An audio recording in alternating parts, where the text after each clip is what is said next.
Hey everybody, this is JJ, and right now what I wanted to talk to you about was a really cool trauma kit that I recently purchased. This is put together by Elite Medical, I believe it is, and I'll put a link to the website where I got it right down here. And trauma kits, I think, are a fairly important thing. I think you should have, your basic blowout kit and all that kind of stuff, and your tactical gear in case you get hurt, so that you've got stuff to be able, somebody else could treat you. And I think it's also a good idea to carry additional medical supplies in your vehicles, or just have them at your house, or whatever the case may be, or as a part of your bug out, load out gear, or whatever the case may be. This wouldn't necessarily go with you in a bug out bag per se, but if you were able to take a vehicle or something, you might want to have something like this. Anyway, this kit that I'm going to show you right now was about $170 total. I think it was a pretty good buy. There are a couple of things that I would change up on it, and we'll talk about that once we get into it. So stick with me and we'll get going.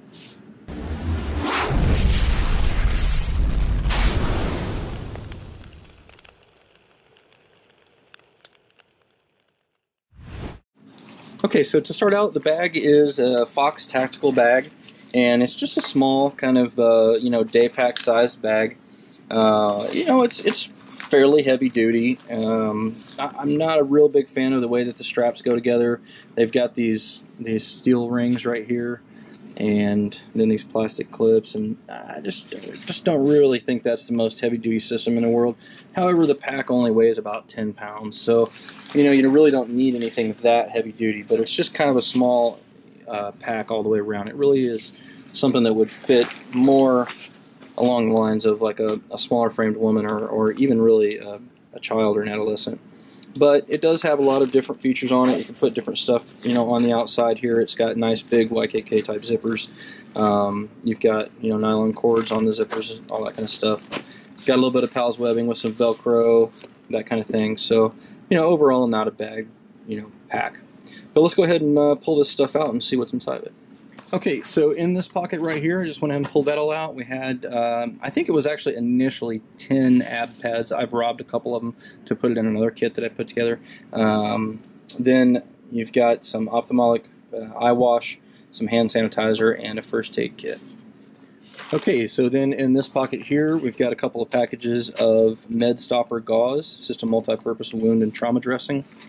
And one of the things I don't like about the kit is that all the contents in each pocket aren't in like a Ziploc bag or a waterproof bag of some sort. So that's going to be something that I'm going to change up on my own.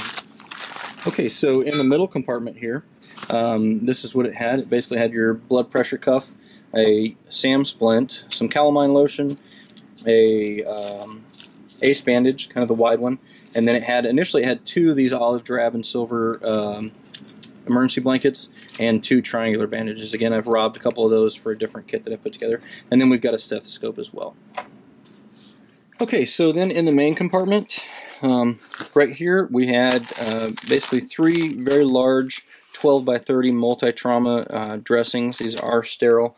Got a couple of instant ice compacts, or compresses. Then we've got a bag full of latex gloves, or nitrile gloves, I'm not sure which. A couple of different oral airways, and then we had, I think it was about 8 or 10 of the 4x4 gauze sections. Again, I've robbed some of those for a different kit. Got a whole big bag here full of some sting and bite relief, some the benzoyl alkaline chloride antiseptic pads, and then some triple antibiotic ointment, some acetaminophen, and some burn gel as well. So there's a whole bunch of those in there. And then we've got another pack with, I've also robbed again some from some iPads, and it's got some other like 2x2 type band-aids, some regular band-aids in there.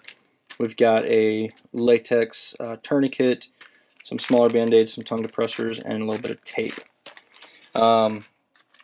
A big roll of tape is one thing that this thing seems to be missing, so I'm going to throw a couple of those in there, as well as some additional 2x2s and some additional gauze and stuff. And then last but not least, we've got some additional tools. I'll pull those out here so you can take a look at those too real quick. Oh, and then actually it also comes with a collar. I forget what they call these, but basically to immobilize the head and neck and all that kind of stuff. So that is pretty cool because, you know, in major traumatic accidents, car crashes and all that kind of stuff, that is one of the main things they would like you to do, is to stabilize the head and neck. However, make sure that you have the proper training to do that, because you can paralyze somebody if they have a head and neck injury and you don't know how to do it the right way. So keep that in mind before, you know, if you're going to use this.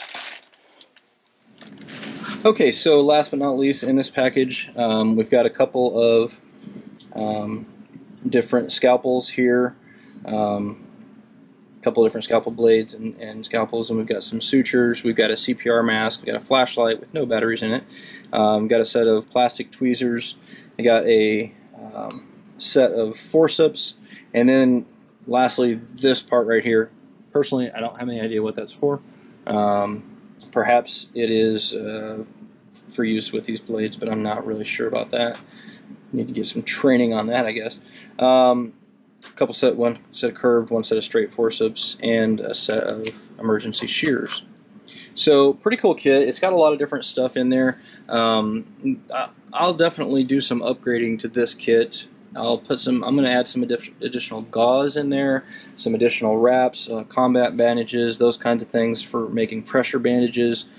And I will also add probably a staple kit. They're just a lot easier to deal with than trying to tie sutures and all that, for me anyway. And I'm not sure right off the bat what else I can think of, but those are kind of the main things that stick out. But anyway, guys, having a good, you know, a couple of good trauma kits like this around the house, in your vehicles, all that kind of stuff is always a good idea. You never know when there's going to be a serious accident that you may come across, or maybe you're even just involved in yourself and you need to, you know, to do something to treat your children or your family members. I highly suggest that you get training in some in the medical areas, first aid areas, trauma areas, and all that kind of stuff. A lot of you guys have probably seen Patriot Nurse's channel. I'll link to her channel up there. She gives a lot of good training and does a lot of good videos on that kind of stuff. The Skinny Medic has also got a lot of good information on medical type stuff. I'll link to his channel up there. You can check them out as well. So anyway, guys, just a real quick look at a trauma kit that I recently picked up, and this one is going to go in my vehicle, my everyday driver vehicle, commuter back and forth to work. And I'll just toss it back in the trunk and have it back there just in case. So thanks for watching, guys. As always, I definitely appreciate it when you click the thumbs up button, when you share with your friends on Facebook, Twitter, and Google+. And don't forget to live the 6 Ps. Prior preparation prevents poor performance. Stay safe.